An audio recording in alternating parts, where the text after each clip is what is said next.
Hello दोस्तों, आज हम लेकर के आए हैं भूदान आंदोलन, जो आचार्य विनोबा भावे के द्वारा चलाया गया था। आचार्य विनोबा भावे हमारे स्वतंत्रता सेनानी तथा गांधी जी के अनुयायी थे। अध्यात्म के प्रबल समर्थक विनोबा भावे ने समाज में समरसता लाने के लिए, समाज में समानता लाने के लिए भूदान आंदोलन चलाया। इनका जन्म 11 अप्रैल 1895 ईस्वी में हुई थी तथा इनकी मृत्यु 15 नवंबर 1982 में हुई थी। आइए आज हम जानते हैं इनके बारे में।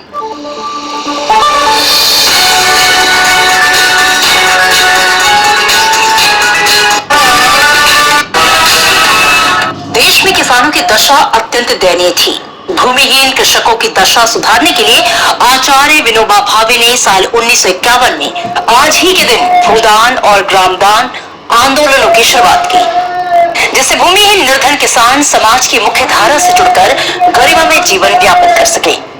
आज के विशेष कार्यक्रम में बात भूदान आंदोलन की।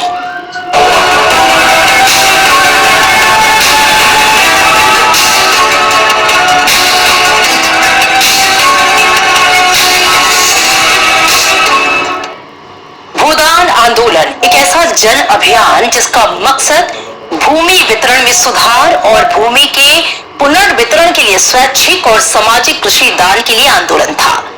आज ही के दिन आचार्य विनोबा भावे ने सन 1951 में इसे आरंभ किया था।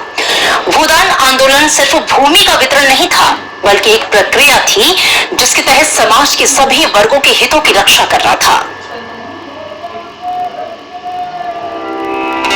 Buy and sell shares easily with Angel One. ₹0 brokerage on delivery trades. Open your free Demat account now. Investments in securities market are subject to market risks. Read all the related documents carefully. जिसके तहत समाज के सभी वर्गों के हितों की रक्षा करना था।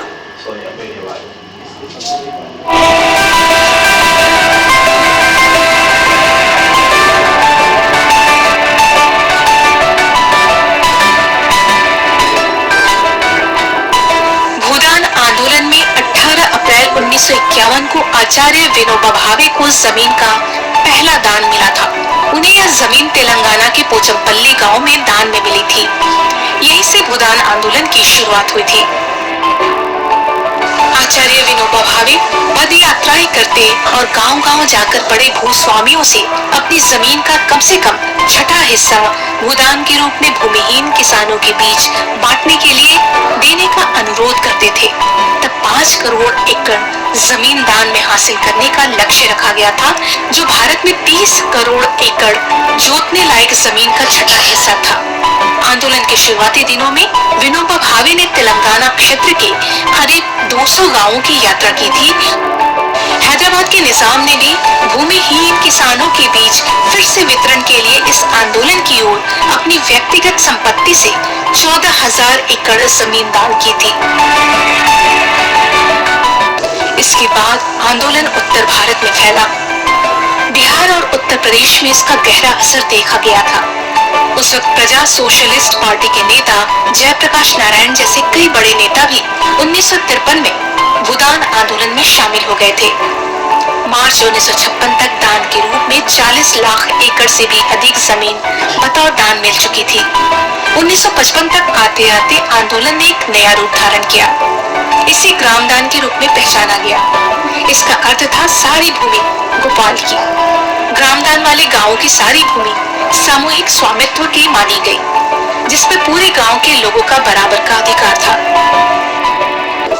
इसकी शुरुआत ओडिशा से हुई और इसे काफी सफलता मिली। 1960 तक देश में 4,500 से अधिक ग्रामदान हो चुके थे। भूदान आंदोलन 13 सालों तक चला, जिसमें आचार्य विनोबा भावे ने देश के कोने-कोने का भ्रमण किया। इस दौरान उन्होंने करीब 59,000 किलोमीटर का सफर तय किया। इस आंदोलन के तहत विनोबा भावे जी ने गरीबों के लिए 44 लाख एकड़ भूमि दान के रूप में हासिल की। दान के रूप में प्राप्त जमीनों में से 13 लाख एकड़ जमीन उन किसानों को बांटी गई जो भूमिहीन थे। विनोबा भावे के इस आंदोलन की विश्व भर में काफी प्रशंसा हुई। हालांकि समय के साथ इस आंदोलन का जोर भी कम होता गया।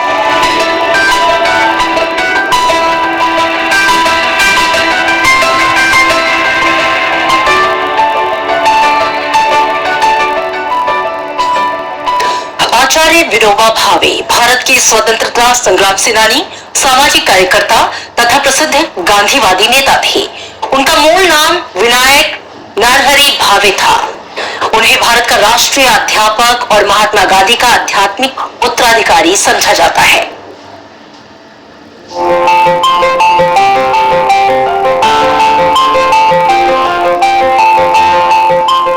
भूदान आंदोलन के प्रणेता आचार्य विनोबा भावे का जन्म 11 सितंबर साल 1885 को रायगढ़ में हुआ। उनका पूरा नाम विनायक नरहरि भावे था। बचपन से ही विनोबा भावे की रुचि अध्यात्म में थी। 15 साल की उम्र में हाई स्कूल की परीक्षा पास करने के बाद आगे की पढ़ाई के लिए उन्होंने फ्रेंच विषय को चुना।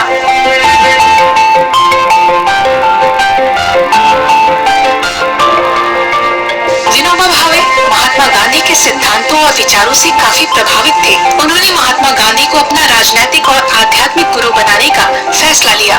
बगैर कोई सवाल उठाए महात्मा गांधी के नेतृत्व को स्वीकार किया। जैसे जैसे समय बीतता गया, वैसे वैसे महात्मा गांधी और विनोबा भावे के बीच संबंध काफी मजबूत होते गए।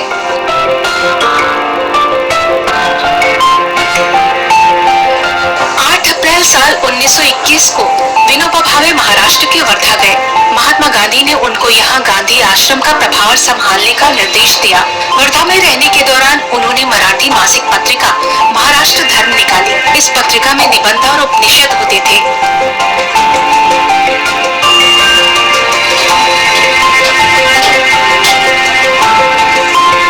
महात्मा गांधी के प्रभाव में आने के बाद विनोबा भावे ने सक्रिय रूप से भारत के स्वतंत्रता संग्राम में भाग लिया। असहयोग आंदोलन में शुरुआत से ही विनोबा भावे महात्मा गांधी के साथ रहे। विनोबा भावे के स्वतंत्रता संग्राम में सक्रिय भागीदारी से ब्रिटिश सरकार आक्रोशित हो गई। उन पर ब्रिटिश शासन के विरोध करने का आरोप लगा। सरकार ने उन्हें 6 महीने के लिए जेल भी भेजा। उनको धुलिया स्थित जेल भेजा गया, जहां उन्होंने कैदियों को मराठी में भगवत गीता पढ़ाया।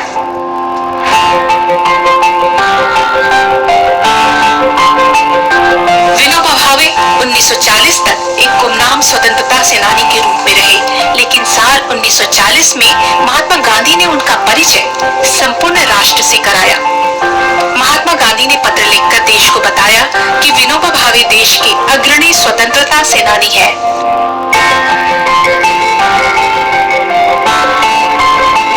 विनोबा भावे को एशिया का नोबेल कहे जाने वाले रमन मैग्सेसे अवार्ड से सम्मानित किया गया।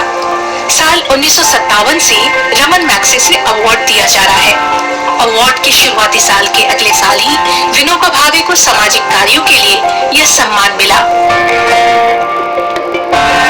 विनोबा भावे का नाम आते ही जहन में उनके द्वारा चलाए गए भूदान आंदोलन की याद जरूर आती है। विनोबा भावे ने आजादी के बाद भूमिहीन किसानों को जमीन दिलाने के लिए भूदान आंदोलन की शुरुआत की। विनोबा भावे ने देश के तमाम जमींदारों से अपील की कि वे अपने जमीन का कुछ टुकड़ा दान करें। यह आंदोलन पूरे भारत में जोर शोर से चलाया गया। विनोबा भावे ने इसके लिए खुद पूरे भारत का भ्रमण किया। यह आंदोलन 1951 से शुरू होकर विनोबा भावे के मरणोपरांत तक जारी रहा। विनोबा भावे ने गायों पर हो रहे जुल्म और गौहत्या के खिलाफ भी आंदोलन किया था। उनका मानना था कि किसी भी प्राणी की हत्या गलत है।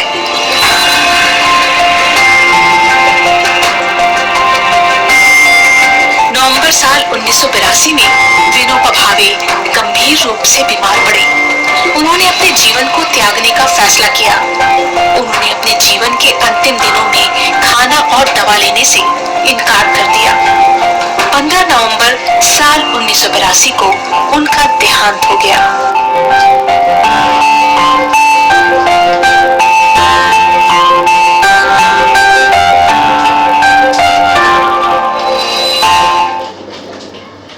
सदी के 5वें दशक में भूदान आंदोलन को सफल बनाने के लिए आचार्य विनोबा भावे ने गांधीवादी विचारों पर चलते हुए रचनात्मक कार्यों और ट्रस्टीशिप जैसे विचारों को प्रयोग में लाया। उन्होंने सर्वोदय समाज की स्थापना की। ये रचनात्मक कार्यकर्ताओं का अखिल भारतीय संघ था। इसका उद्देश्य अहिंसात्मक तरीके से देश में सामाजिक परिवर्तन लाना था। सर्वोदय समाज का मकसद भारतीय व्यक्ति समाज से जाति भेद मिटाना और आर्थिक विषमता दूर करना था, जिससे सर्वोदय समाज बनाया जा सके। सर्वोदय की समाज रचना में अंतिम व्यक्ति समाज की चिंता का सबसे पहले अधिकारी है। इस बार जंगली रमी के आरपीएल टूर्नामेंट में फर्स्ट प्राइज है 2 करोड़। 2 करोड़? जंगली रमी पे मिल रहा है 2 करोड़। जंगली रमी पर मिल रहा है 2 करोड़। जंगली रमी पे मिल रहा है 2 करोड़।